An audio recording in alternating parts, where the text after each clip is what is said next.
Diz o ditado que é possível enganar algumas pessoas durante algum tempo, mas não todas as pessoas o tempo todo. Eu acho essa afirmação altamente discutível. Eu acho que tem gente, inclusive, que faz questão de ser enganada. Mas, no caso do Sir Kristen Cole, pelo menos, a máscara caiu. Que sujeito pequeno, mesquinho, rancoroso, que desconta o ego doloridinho dele até em criança, tá abaixo da crítica. Olá pessoal, estamos de volta aos comentários sobre a Casa do Dragão, hoje falando do 6º episódio da série, em que houve a grande troca de elenco. E no qual a gente vê que formou-se ali na corte do rei Viserys uma espécie de aliança do ressentimento e da mesquinharia entre a Alicent, o Sir Kristen e o Sir Larys. Baixeza atrai baixeza, e é só como baixeza que eu posso definir a atitude da Alicent de exigir ver o filho que a Rhaenyra acaba de dar à luz no exato momento em que ele nasceu. O que ela quer é conferir para ver se este terceiro bebê tem ou não as feições do Sir Lenor, o que ela sabe que o bebê não tem. Porque é um segredo nunca admitido, nunca murmurado na Fortaleza Vermelha, o fato de que todos os filhos da Rhaenyra são filhos do Sir Harwin, o comandante da guarda da cidade e irmão do Sir Larys, filho da mão do rei, o Sir Lionel. Olha, todo episódio eu venho dizendo, não, esse foi o melhor até aqui. Daí eu digo, não, agora este foi o melhor até aqui. E eu vou fazer isso de novo porque a minha sensação realmente é de que a Casa do Dragão está crescendo de episódio em episódio. E esse 6º episódio tem um roteiro impecável, além da direção linda do Miguel Sapochnik. O que eu acho superlativo no roteiro desse episódio é como ele conjuga um monte de coisas diferentes ao mesmo tempo. Por um lado, ele faz com que acontecimentos que uma série menor, menos inspirada, trataria como eventos isolados, faz eles se engatarem e começarem a trabalhar uns contra os outros como uma engrenagem. Tudo que acontece aqui se conecta com outra coisa de maneira mais ou menos imprevista e multiplica o alcance de todas as partes desse motor. Esse desejo de maledicência da Alicent, é lógico, vai ser rebatido pelo Sir Kristen, que adora alimentar o rancor dela também. O Miguel Sapochnik, pelo lado dele, trabalha para que nenhum plano, nenhum enquadramento aqui seja menos do que meticulosamente planejado para extrair o máximo de sentido e o máximo de repercussão de cada coisa que está em cena. Reparem, por exemplo, naquela cena em que a Rhaenyra está saindo furiosa dos aposentos da Alicent com o bebê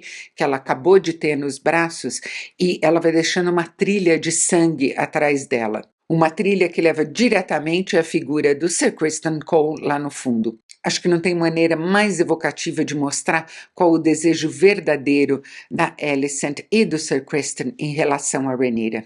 E de anunciar todo o estrago que eles provavelmente vão provocar.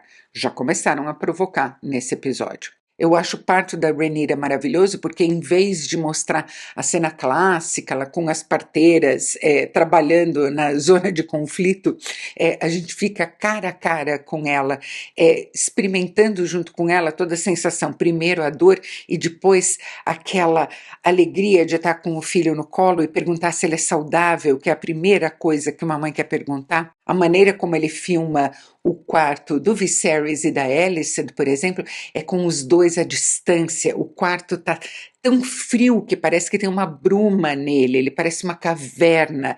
Aquilo ali é estéril, gelado. A Toca dos Dragões, em que os meninos vão brincar e o mais velho da Rhaenyra vai treinar um pouco com o jovem dragão dele, é filmada como uma boca do inferno mesmo. O que sai de lá é sempre algo imprevisto e é sempre algo assustador.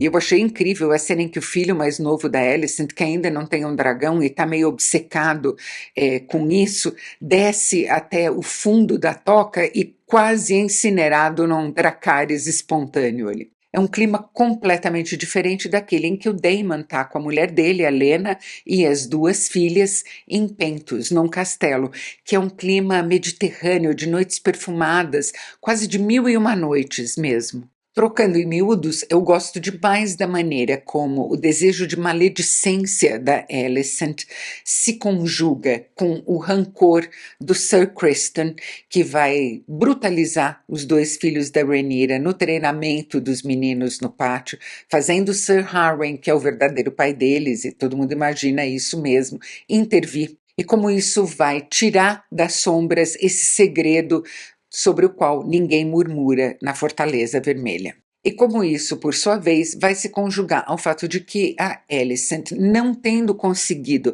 trazer o Viserys para dentro da intriga dela, de que ele vai deixar o trono para bastardos. O Viserys ama a filha e não está nem aí se eles são bastardos ou não, porque para ele pouco importa o pai. O que importa é que eles são Targaryen, porque eles são filhos da Rhaenyra. Mas não tendo conseguido arrastar ele para essa intriga e nem fazer com que ele aceitasse a demissão que o Sir Lionel, a mão do rei, está oferecendo voluntariamente, por causa do escândalo com o filho dele, o Sir Harwin, ela vai confidenciar com o irmão do Harwin, aquela sanguessuga fofoqueira que é o Sir Larys, uma interpretação excelente do Mark Needham, e confidencia para ele que ela adoraria ver eles fora do caminho. As consequências são imediatas. O Sir Larys, que não é uma pessoa sentimental, manda tocar fogo em Harrenhal, o castelo da família, bem no momento em que o Sir Lionel e o Sir Harwin chegam lá. E daí vem a Alicent com aquela conversa mole de não foi isso que eu falei, não, eu não queria nada disso. Queria sim. O que ela não queria é o que ela acaba de perceber, que ela ficou na mão do Sir Larys. E o Viserys ficou também na mão do Sir Larys sem saber, porque ele está na mão da Alicent. Ele quase já não consegue mais fazer frente a ela. E com tudo isso rolando como uma bola de neve, a Rhaenyra toma a decisão de se retirar para Dragonstone com o Laenor e os filhos. E é muito provável que isso vá se conjugar também ao que acaba de acontecer com o Daemon.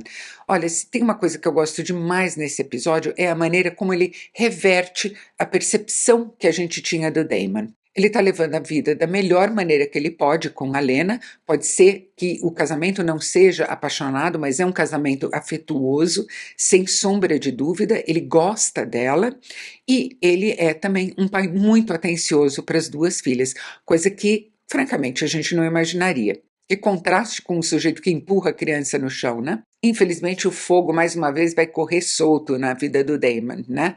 A Lena tá com um problema no parto, vai morrer, o bebê provavelmente vai morrer junto com ela, e ela decide que não é dessa maneira indigna que ela quer ir.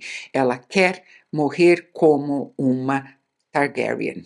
E daí vem aquela cena maravilhosa em que ela implora para o Vhagar, o dragão dela, queimá-la, e ele não consegue até que ele entende o sofrimento dela e atende o pedido. Agora, então, o Daemon perdeu a âncora, está à deriva com as duas filhas, e eu imagino que ele vá procurar pouso, lógico, no lugar que é mais familiar a ele, em Dragonstone. Estou só imaginando.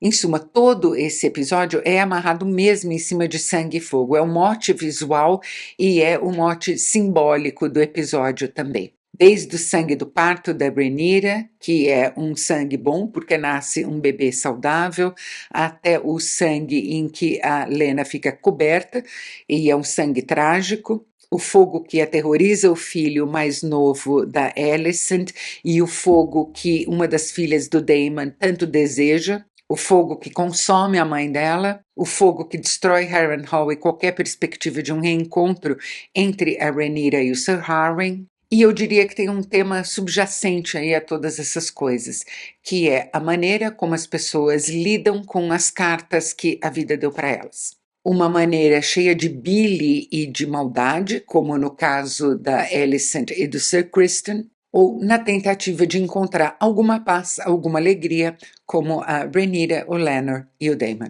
Aliás, eu fico muito triste com a morte da Lena, porque ela pareceu uma pessoa interessantíssima nesse episódio, e da mesma maneira que a primeira mulher do Daemon, outra personagem fascinante, mal ela entrou, ela já saiu. Não adianta, os showrunners não têm dó da gente mesmo. E olha, eu tinha dito no vídeo anterior que eu imaginava que a troca de elenco iria exigir alguma adaptação por parte da gente.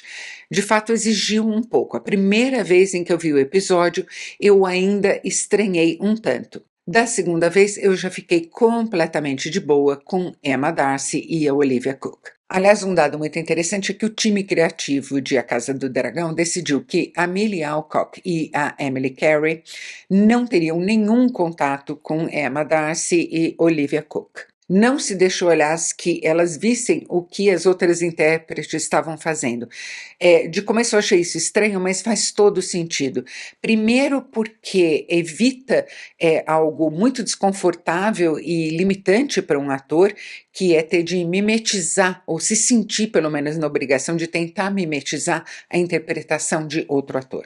Segundo, porque se o roteiro é bom, tudo aquilo que o ator precisa saber a respeito de seu personagem está lá, e vem da direção também. E terceiro, porque essas duas personagens mudaram muito nos 10 anos que separam o final do 5º episódio deste 6º episódio. Mudaram tanto que, no caso da Alicent, eu não consigo mais nem lembrar da doçura que tinha na interpretação da Emily Carey.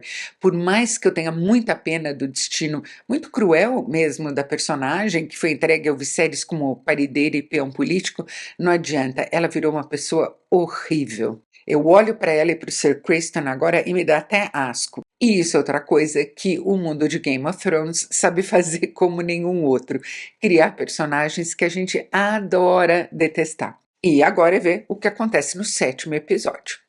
Se você gostou desse vídeo, não se esqueça de curtir, inscreva-se no canal e clique no sininho. E a gente se vê no próximo vídeo.